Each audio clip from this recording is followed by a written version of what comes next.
Welcome to the BumbleKast. I'm your host, Ian Flynn, the Bumble King, and joining me as always is the Bumble co-host. My Bumble co-host. I am Kyle JCRB Krause. I mean, I am your Bumble co-host, but I'm also the Bumble co-host. Yeah. So, I mean, yeah, I can't argue with this.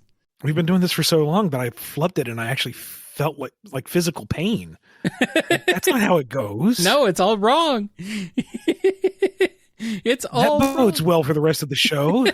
Full of questions from our patrons over at patreon.com/BumbleKast, Ko-fi.com/BumbleKast, and our YouTube members. There, saved it. All right, fine. Coincidentally enough, we're starting off with a question from just a Kyle. Unrelated, not me, but just a Kyle. He is Kyle, one of many. One of many. There are lots of Kyles.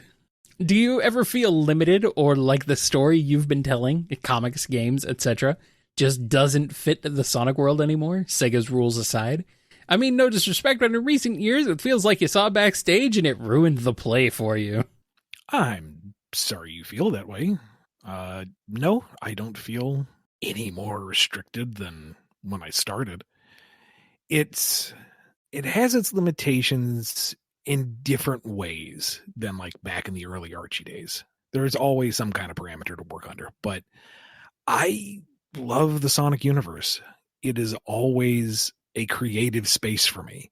And with every game or, new piece of media, it just begs the question, where do you go next? That was cool. That was fun. What does that mean? Where do you go from here?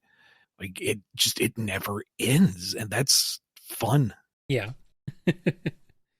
All right, here's one from Media Muncher 69. Nice. Why can't classic Sonic talk? In universe, it's never explained why. Classic Tails and Eggman can talk. It's shown in the Japanese manuals, which are canon, that they can talk. Is it Sega mandates, or is no VA able?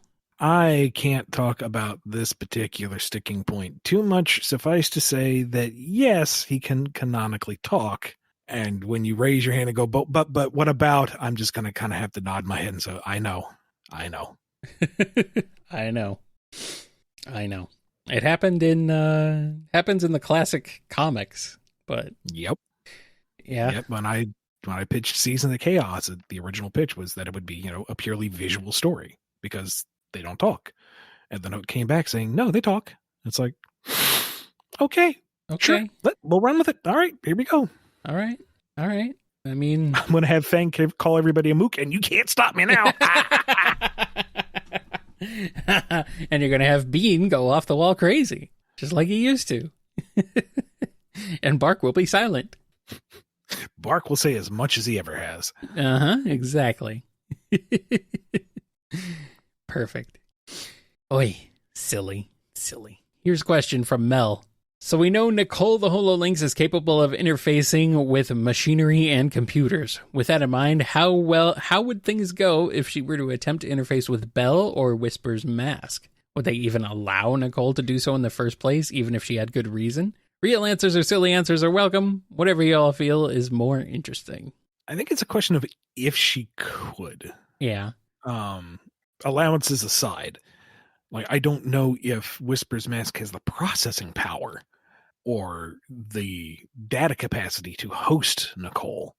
Well, I mean, Nicole could connect to it at least, like not, Yeah, if she had like a dedicated server bank and that she was just kind of like pinging the mask, maybe. Connected to it, yeah, not like... I'm thinking, when you say Nicole the HoloLynx, I'm thinking of her in her like holographic form, which is already extremely process heavy. For Belle, I don't know. Like, I don't know how her robotics work. It's generally just kind of fantasy. Mr. Tinker managed to make a, AI work in a wooden puppet type of thing. Don't think too hard about it. This is a fantasy series, but I don't know if her, so to speak, gray matter could be interfaced in that way. And again, if it could host two personalities at once. I don't know. Go hunt down Evan Stanley on like Tumblr and ask her. That's an interesting question. I'd like to know the answer. Yeah. All right. Well, let's get into this one here from Malia. From the storybook series, Merlina and Shara look a lot alike and also play similar roles as magical human-ish guides who at some point betray Sonic. I kind of assumed that they were counterparts in the same way as, say, Gawain and Sinbad are doppelgangers of Knuckles. Not sure if this was before your time, but was there a character that they were meant to be based off of? Or were their similarities intentional? Or is it just a coincidence? I don't know officially, but I assumed that they were referential to each other, but they were localized to just that spin-off series. Yeah. It's interesting. An interesting thought.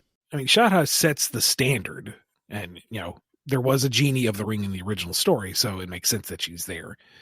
And then I assume Merlina was inspired by that, so they kept kind of thematic things throughout, which begs the question, who would be the third one in a third storybook game? But I don't think they're supposed to be referencing in the main continuity. All right.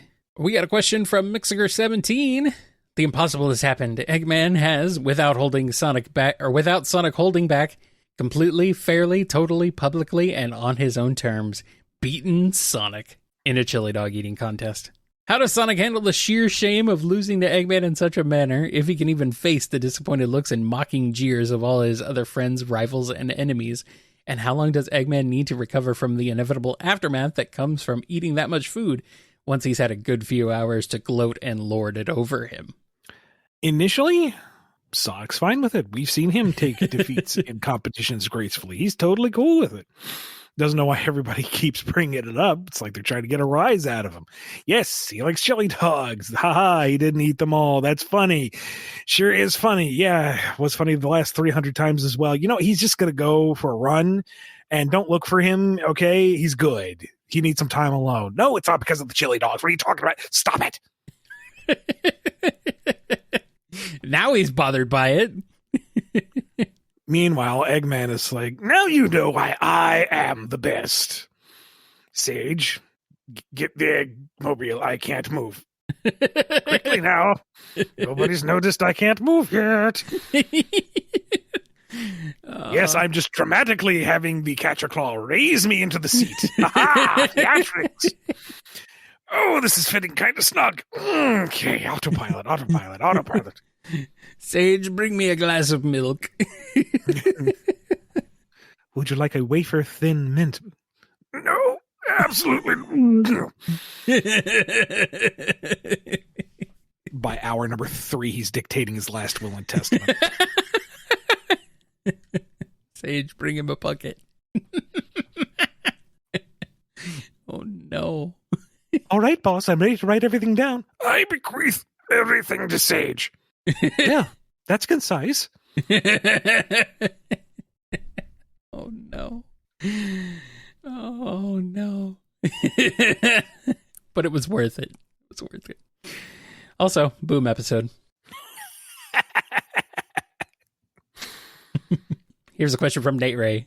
My question is something related to an internet meme that baby girl is used to describe attractive or cute men, mostly pathetic ones in an affectionate way.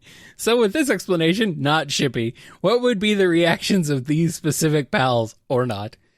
Starline calling Eggman baby girl, Rouge calling Knuckles baby girl, Blaze calling Silver baby girl, Sonic calling Shadow baby girl, Sonic calling Metal Sonic baby girl, or an Amy calling Sonic baby girl. I think the universal answer is just befuddlement. Confusion. Eggman's like, what are you talking about? Knuckles is like, what are you talking about? Silver's like, I don't know this past lingo. What does that mean? Shadow just glares. He's assuming it's some kind of insult. He doesn't know. He doesn't go on the interwebs. Metal Sonic can't compute. And Sonic's like, you know what, hottie? Wow, he hasn't acted like that to Amy in a while. Or to anybody in a while, actually. It's mostly to get the reaction, because she's not going to expect that, and that kind of reversal is just going to make her go, yeah, what?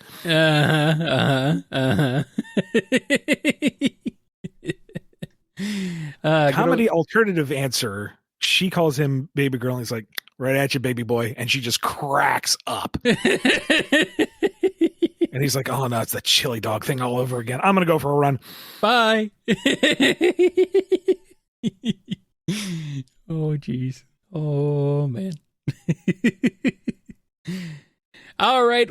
And here's one from Normal Person. Signor Flynn, I beg for your answer, for it is the utmost of importance. Can Nermy, roosters, or chickens do the gyroscope with their heads even if they don't have necks? I kind of feel like that's the biological equivalent of dividing by zero. I don't know how chickens do that. How do they keep their head in the same place when you move their body around? It doesn't make any sense. Kookaburra do that too. It's the weirdest thing. It's like magic. I don't know. Maybe that's what, chicken and rooster normies do as a stage show. They're pulling off all these crazy stunts and their heads remain in the same place and nobody can quite figure out how it works. Birds are weird like that. Eggman's on like Metal Rooster 75 and he cannot get it to work without the head ripping off. Yeah, it's weird. But I kind of like it. Now we know why the birds are so good on extreme gear. They can always keep looking forward. Figured that one out. All right, here's one from Padillac. I'm sorry in advance, but I'd like to ask, what's the history of the other echidna tribes Nux mentions in Divergence? Who were they? Did they make some of the Three and Knuckles ruins? How did they interact with each other and the Knuckles clan? And why did they disappear? Well, I'm sorry in advance, but #knowing smile. Oh. I thought you were going to say, I didn't write that. Oh, no. Wait, hold on. You did write Divergence, right? That was the animated short, right? Mm-hmm. Yes. Okay. You know things. Things. Oh, I do. Oh, boy. Professor Scruffy Matt has a question. There's a theory I've heard of that in the early stages of development, Adventures of Sonic the Hedgehog and SatAM were going to be set in the same universe. In this scenario, the final episode of Adventures would have seen Dr. Robotnik finally succeed in his conquest of Mobius, and Sonic and Tails would meet Princess Sally, creating the bridge in SatAM. Obviously, this didn't happen, but hypothetically, how different do you think SatAM would have been if it had? Is it possible that the animation and direction might have been lighter, like in the SatAM pilot, Heads or Tails? Do you think this version of SatAM would have worked, and how might it have impacted the Archie comics? I press X for doubt on this theory. I mean, they were airing concurrently, so it would have been a weird transition. Like, I don't know enough about the history of the two shows to say conclusively one way or the other. Yeah. Like, maybe there was at some stage a very, very early concept that was later abandoned as the split off into different productions. But that to me sounds more like fan theory, fan crafting. Yeah. Just plain old fanfic. I could be wrong. If like somebody has like hard evidence of this, like the early documentation of it, I would love to see it. I would love to be proven wrong, and it would be absolutely fascinating. Kind of related, not too long ago, they managed to find long lost prototype sprites of Tails where he was brown, like he was in SatAM. Right. Yeah. Like it was an actual reference. They didn't get that wrong. It was material that just got dummied out later as they moved him to orange. And it's like, and here I thought it was a completely different scenario. So that's why I'm not conclusively saying there's no way, because I would have thought brown Tails in Sonic 2 to be impossible. I would have looked you dead in the eye and said, you're making things up. But no, I was wrong. So I don't know. I thought he was brown in like some of the concept art and stuff too. So, and I think we've seen that for a while. But we've gotten off track. The question is, Adventures of wraps up and then moves into something more SatAM-esque, and I cannot reconcile Adventures of Robotnik with SatAM Robotnik. I don't know how you would do that. That's so tonally distinct.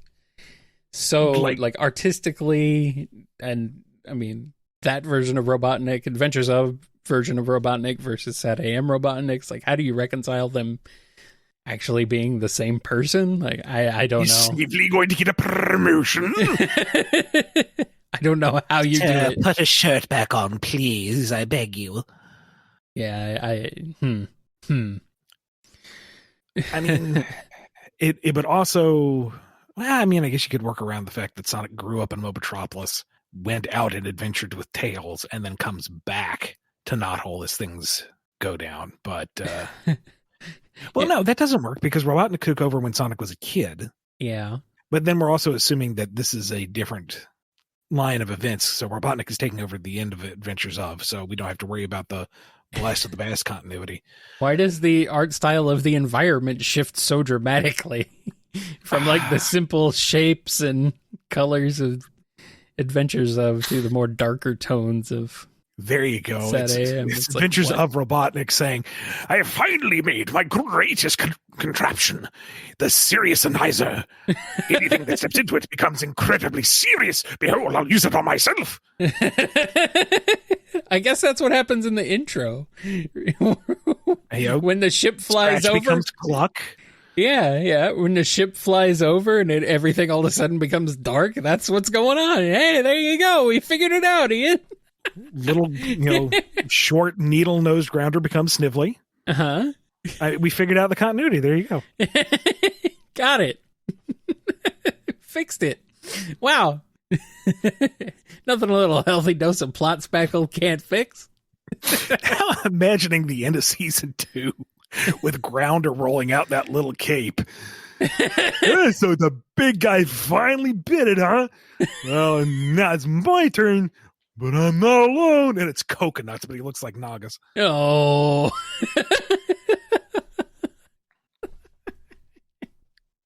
Oh, man. Good old No more toilet plunging for me. Good old Coco Nagas.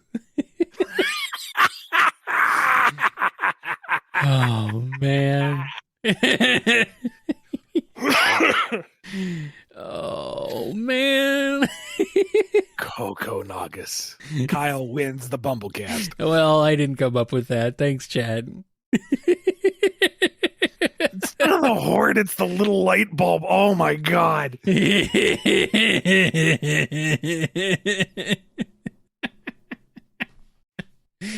Oh, man. Oh, man. All right. Let's get away from that silliness and into some other silliness from Reckons. Sonic and the Black Knight, but Merlina botches her summoning and accidentally summons Rouge. How does that go? Does she get the Knights of the Round to help out more? Does she kick Arthur's face in? Is Caliburn well and truly dismayed? Camelot's fate relies on this sassy thief. The portal opens in the sky, and instead of Sonic and Chili Dogs, it's Rouge trying to grab that thing she was just stealing. Chaos Emerald or jewelry or something. Yeah. She manages to grab it and daintily alight, take a quick assessment of the situation, and seeing, big, scary, nightmare fuel Arthur and his cadre of monsters, kind of nods conclusively, sees Merlina doesn't look like an immediate threat, grabs her by the wrist, and they go. They are gone. Where did they go? Away. Just away. Merlina can cast that teleportation spell while they're running, okay? Just no, they're done. Unlike Sonic, who immediately goes into a fight, Rouge is like, no. Yeah. Bye. Like, Merlina really has to convince her to get on board with this whole slay the king and save our people gig. All right, fine. I'll award you all the treasure in Camelot once he's, deposed of. Not a lot of good that treasure's going to do me here, since I don't want to be here. Okay, I'll send you home with all the treasure. Okay, let's go to work. And now you get to become the King, Rouge. Caliburn is not particularly fond of being used as a dagger for the sneaky, stabby. He's a sword. You swing swords in honorable combat. And she's like, yeah, don't do that. Sneaky, stabby. You get through like one round of my will to fight the knight, and she's won. Yeah. Backstab. And then Merlina pulls her vile but inevitable betrayal, and Rouge is like, should have seen that coming. Didn't do my homework. That's on me. How does she react to certain other characters looking exactly like Shadow and Knuckles? Bemusement over Shadow, Knuckles in armor? That ain't bad. And Blaze in armor, she needs more intel on Blaze, but, not bad. Rocks the look. Cool by her. Rouge is into Gawain. Got it. And then, we got full-on Excalibur Rouge. Golden warrior, Valkyrie, knight, badass. And we get about one bar into With Me and Sneaky, Sneaky, Stabby, Stabby. It's really underwhelming. Well, at least now Rouge finally gets the crown she deserves. Merlina is weeping over the fact that eventually the world of Camelot's going to fall because that's the way the story goes. And Rouge is opening a portal with wand going, not my problem anymore. And whoop, there she goes with the treasure. Good. Nice. Well, much like Rouge, we're going to whoop on out of here. But we'll be back real soon with more BumbleKast.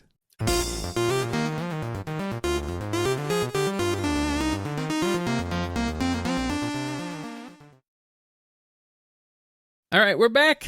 We get this question from Sammy. Sonic Superstars, eh? In Egg Fortress Zone, we see the end very clearly in the background. Oh boy, here we go. Same color, same size, lighting, texture. I'm about 90% certain it's even using the same model.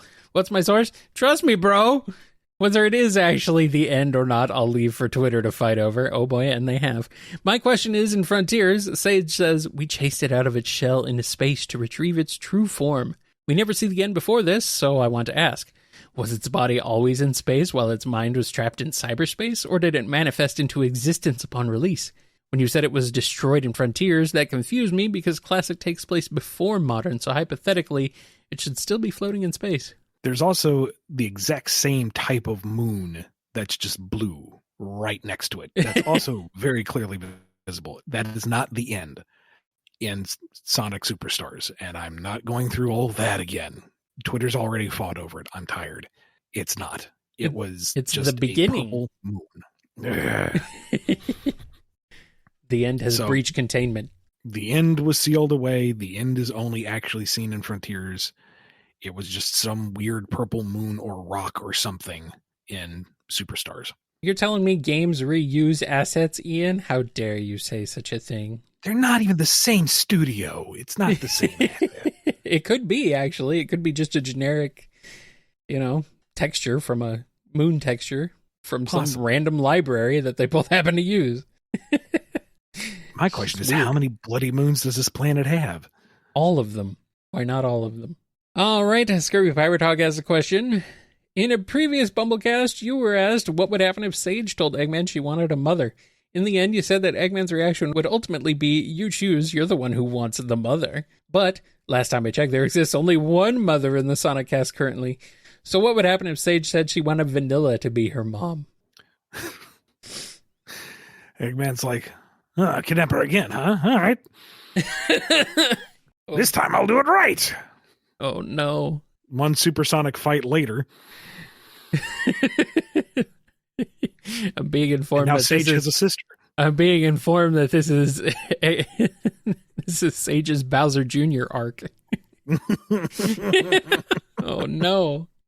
You're now imagining Sage running around a lovely coastal village with Vanilla just draped over her shoulders, despite being like 5 times her size. Supersonic sunshine. Although Sonic donning a flood device that's powered by wisps would be kind of neat. I mean, that would be sick. That would be awesome. I'd play that. Heck. At least this time, at least Sonic knows how to handle the pachinko machine. Does that mean Knuckles dies when he hits water? Wait a minute. Is Sonic riding Knuckles' piggyback around everywhere? Yeah, hits him in the head to make him stick his tongue out. Why is Knuckles? Why? Why is it Knuckles? He's the unique islander that comes from an egg. What is happening? Oh, no.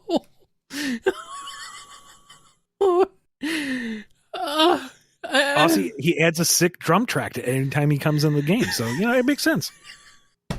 Flawless logic. I can't argue with any of this. I can't. I go, where's my Knuckles cookie? I want that game right now. Okay, I'll take. If we can get Knuckles cookie, I'll take it. Oh man, and he can float jump. See, I'm not just making this up. It tracks. It's legit. You're not wrong, but why?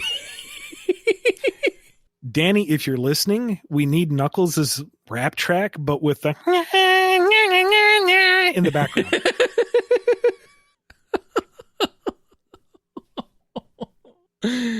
I have been broken by this question. Broken. Absolutely broken. All right, I'm going to pick myself up and keep going. Let's do something else. This one's from Spoiler 1001. Given Bean's general everything, why had none of the freedom fighters thought to try the key trick until issue 150? Because they didn't meet him till 160. Wait a minute. Oh, but if they didn't meet him till 160, then why didn't they do the key trick to 150? I'm confused by this question, Ian. Help me. Yeah, I don't understand myself because Bean doesn't show up till 160 and they don't know him until his debut appearance. So yeah, I'm wondering if something got crossed in this question. Unless this is supposed to be a reference to his little cameos that Patrick Spaziante threw in throughout the years, but those are just cameos. That's Spaz being a diehard Sonic nerd. Before you, there was Spaz. All right, here's one from Stephen A. Ian, what's your favorite Monarch monologue? I know you laughed so hard at, now call me an Uber. Is it cheating to say all of them? Whenever he gets off on a tear, it's funny. Can we clarify what Stephen means by this question? Who is the Monarch? The mighty Monarch from the Venture Brothers. Okay, that's what I thought, but I wasn't sure. Who is a very Batman-esque villain themed around butterflies and is prone to very loud and aggressive, grandiose speeches.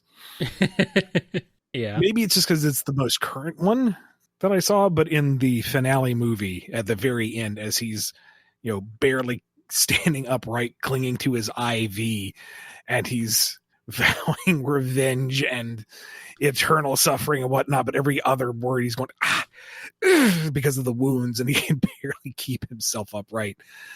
And the fact that the bloodstain looks like this Monarch emblem, that's just funny. Nice. That and the one line that I keep coming back to, not necessarily in its context, but just him saying a bunch of sound and fury signifying nothing, cracks me up and just sounds so cool. Not in the context that it's used, but it's a good line. All right. Here's a question from Stone Cold Steve Austin with Sonic's haircut. Okay. I know wisps only work with good-hearted people, but what degree of control does a wisp have over the weapon it produces when it's inside a wispin? Say Whisper is trying to use her orange wisp to blow something up, and Tangle does a cool backflip in front of the scope, and just as she pulls the trigger and gets in the way, would the wisp be able to prevent the friendly fire, or would Tangle get launched over the horizon like Team Rocket? I don't really know. It might depend on the wisp. Like with Rocket in particular, that's a lot of velocity right there. That's hard to course correct. But Laser, which can zigzag, might be able to ziggity zag. I don't know. It's also a question of just how much the wisp on itself influences the deployment, because the variable wispons are very clearly different designs. So how much of that is informed by the weapon design and how much of that is informed by the wisp? Because they only work with specific wisps. Mm-hmm. Well, no, that's... Yeah, that's accurate, because you have to get another one of the same type to get the bonus ability. So I don't know, and I don't know if we'll ever get to explore that fully. I'm sorry, I'm just sitting here thinking about Stone Cold Steve Austin with Sonic's haircut. You got something to say to the Texas Rattle Hedgehog? Gonna give you a Sonic Stunner. Man. Oh, man. Supersonic fan has a question. What if Amy met Law from Night of the Werehog? They'd be besties. Good for them. How many besties does Amy have? All of them. All of them. Okay.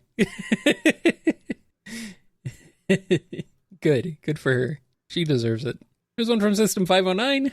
We all know Cream is a very well-behaved little girl, but even the most polite children still have temper tantrums. What kind of stuff sets Cream off into a fit of adorable rage, and how does Vanilla calm her baby girl down? Not that kind of baby girl, no. That was a previous BumbleKast. That was last episode. That is in the before times. Everyone's forgotten already. Uh-huh. I hope. I don't know. Maybe wanting to go adventuring with others, and Vanilla's like, no, the world got blown up last time. That causes me concern. And Cream is morally outraged because she can't leave her friends hanging. She has to go help her friends. Mm-hmm. Mm-hmm. Like, it's nothing like truly selfish. It's a tantrum over not being able to be altruistic enough. We know Cream also like just gets mad when something happens to her friends or to people. Mm-hmm. It's like she just, she's very, very morally strong.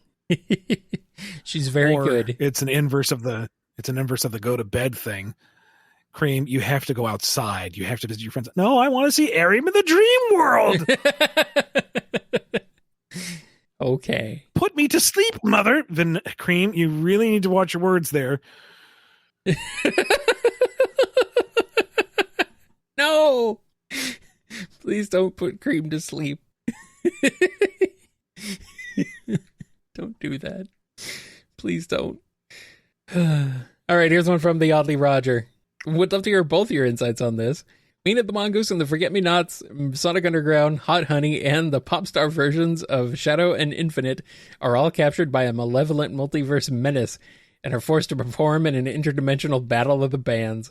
The winner ensures that their home universe is safe from total domination.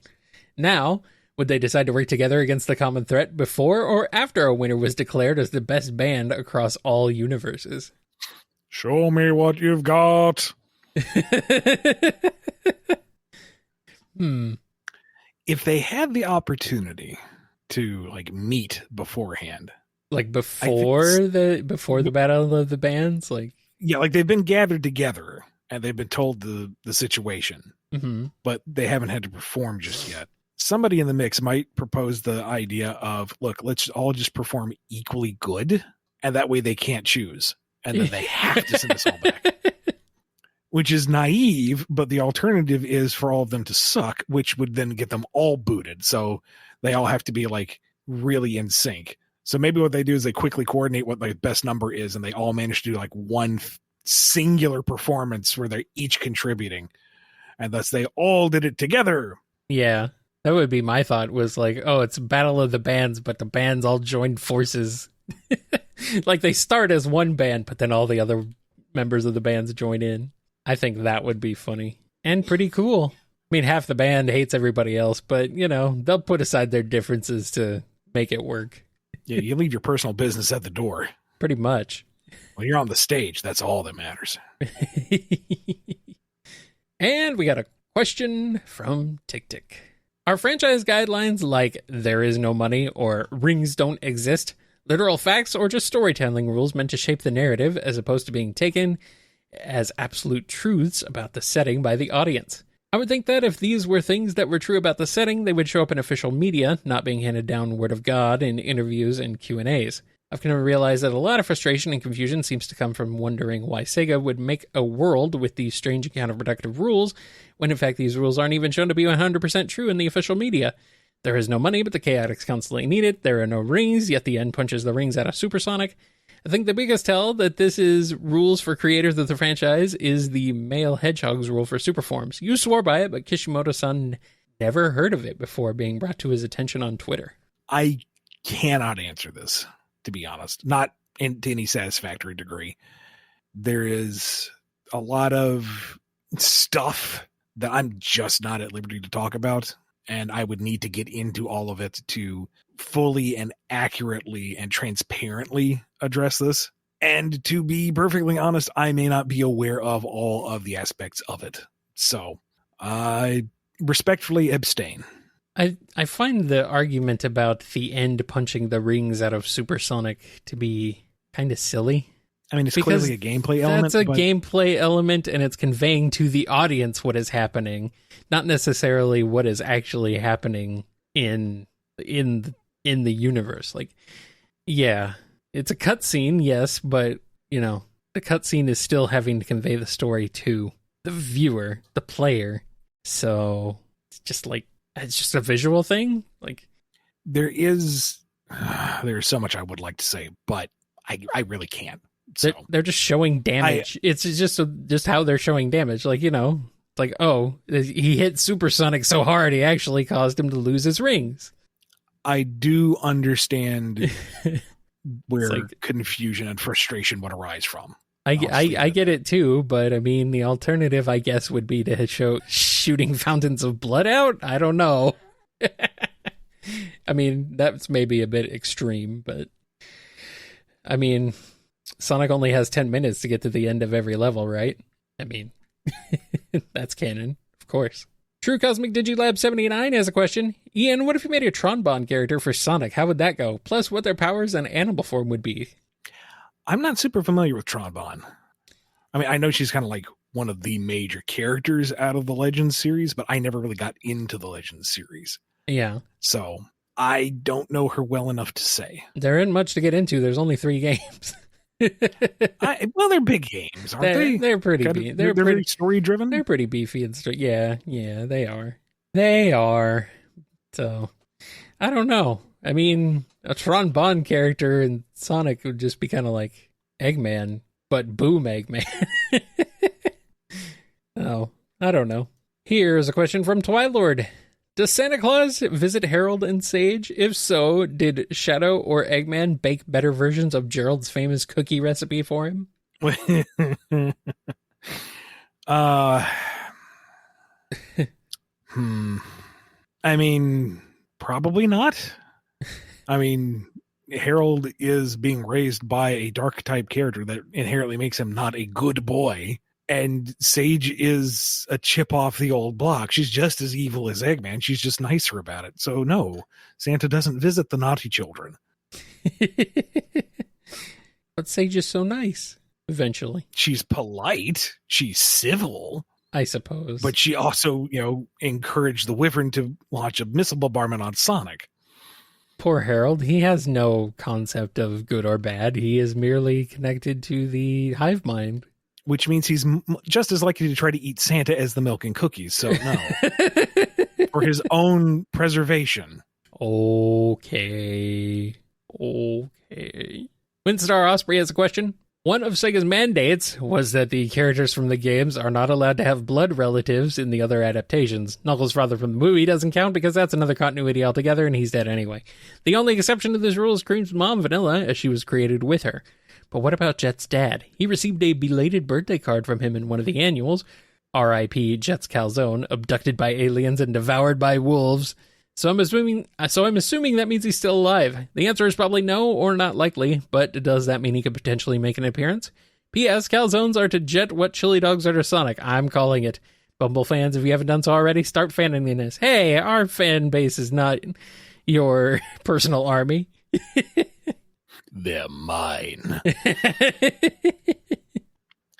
And before that gets taken out of context, please do not harass, assault, or anybody on my behalf. Be better than that. Be good to yourself, be good to each other. You know, Joe. No. Jet's dad is a big old question mark. Huge. I would be interested to see that script and see if that got noted at all. And if that got just like a hand-wavy approval or something. I'd like to know. But I really don't know what his status is right now. Bring him back. Or maybe Jet just made up having a dad. Boy, that makes him way more... that makes him way more sad.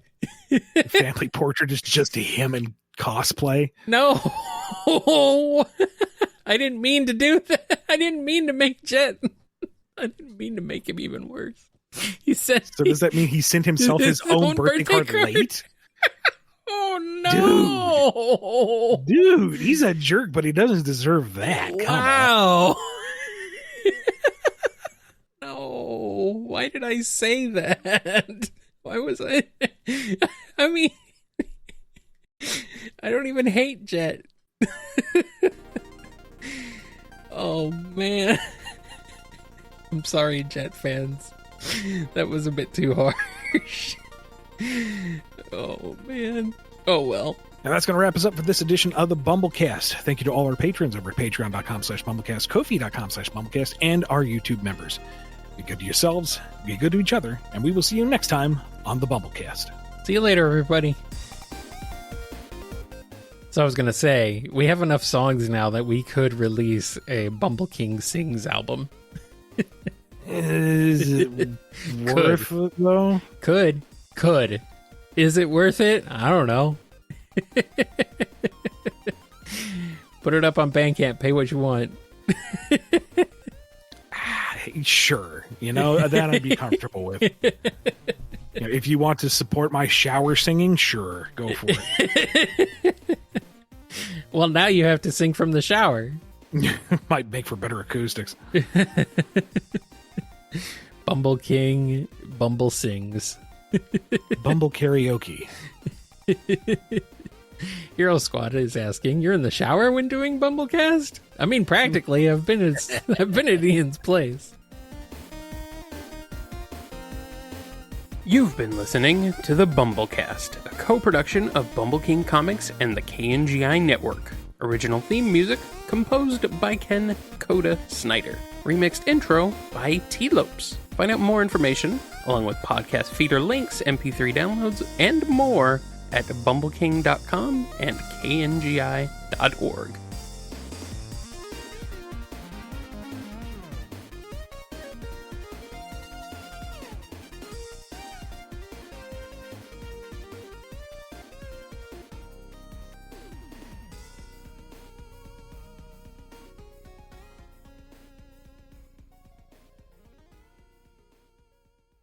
Rouge, why is there a padlock on Once and Future King?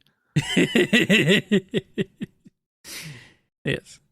Rouge would prefer to be declared king, I'm sure.